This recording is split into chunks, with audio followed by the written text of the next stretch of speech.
Welcome everyone to another POV video on the channel. I know I missed it last week, but that's alright. Real quick, I do want to thank everyone for the support on the last video. It got 1,000 views in like 2 days, which is nuts. I have never had a video go up that quickly, so I really appreciate all your support on that. Let's talk about the big thing with the XRS. The vacuum leak that I've had for a little bit now is gone. I've fixed it. So just as a comparison, this is what it sounded like with the vacuum leak.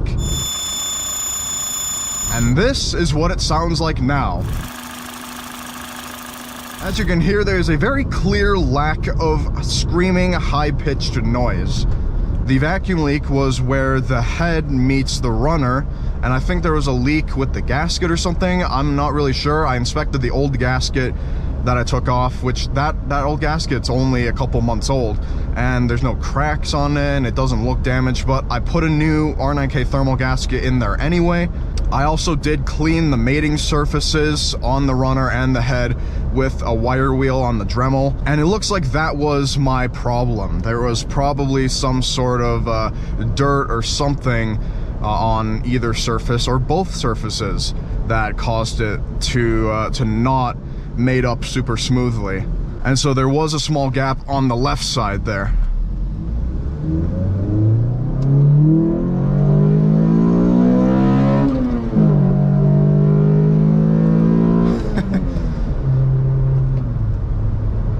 That's gonna be the only pull I do this video. So if you only came here to watch me do a pull, there you have it.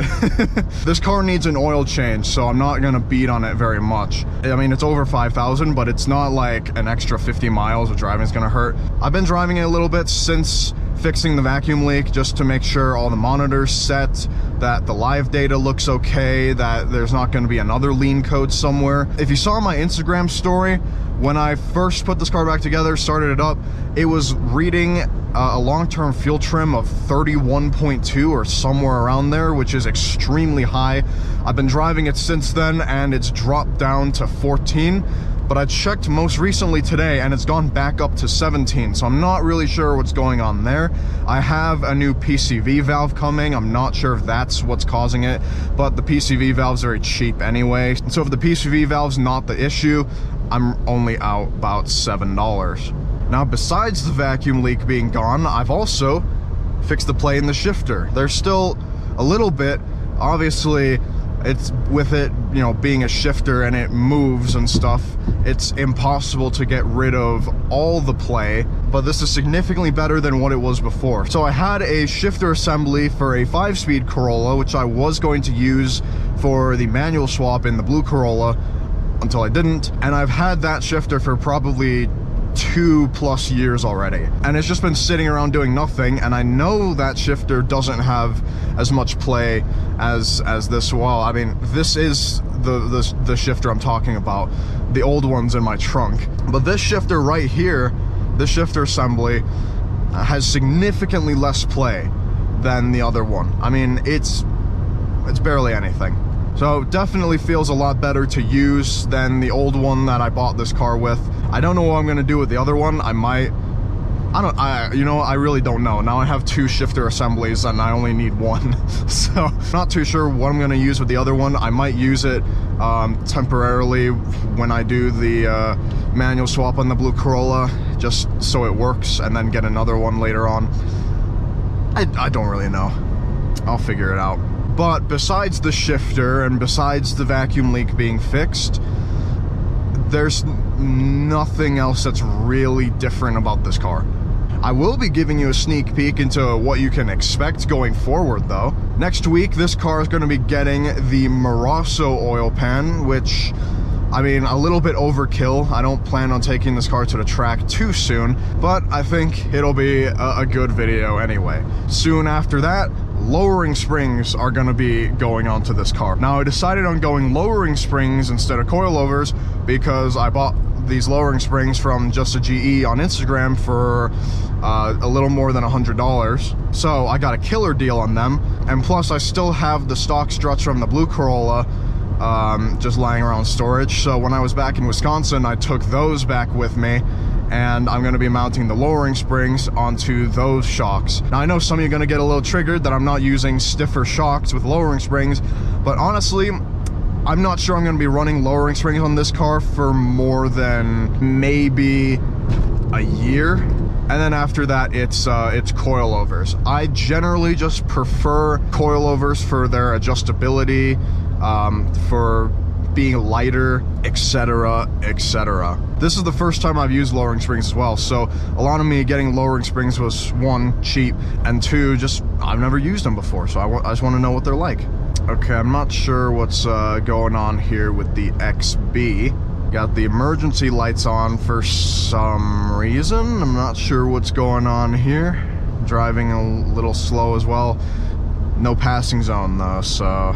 This car is also going to be getting energy suspension motor mount inserts for the front and rear motor mounts. I think that should be a pretty sweet install. Should be pretty quick as well, and hopefully I'll see some nice improvements from it. I have checked the motor mounts on this car.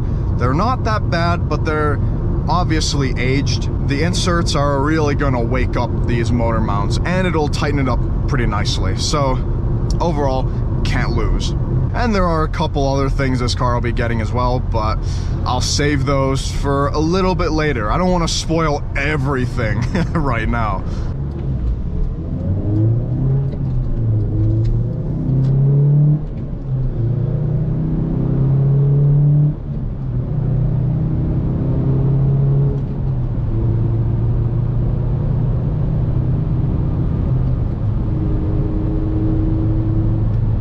I've also got a video on the blue Corolla LE coming soon, so stay tuned for that. I've also got some stuff for the Subaru coming as well.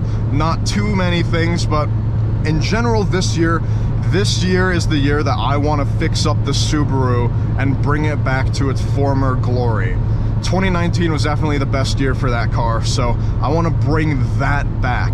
So I'm going to fix the wrap, fix the rust, fix all the little things that are wrong with it, and improve it. I've got something big coming for the exterior. I got it on the used market, so we'll see how it turns out. Hopefully it's not destroyed, but if I haven't been cheated here, I should have something pretty sick to install for the Subaru coming soon, so stay tuned for that as well. Thank you everyone for watching today's POV video. More of an update than doing some cool driving stuff. I know I've filmed on all these roads for who knows how many times at this point. I really do appreciate you sticking around though. If you enjoyed, go ahead, leave a like, comment down below, subscribe to the channel if you are new, and click up here to check out some more POV content.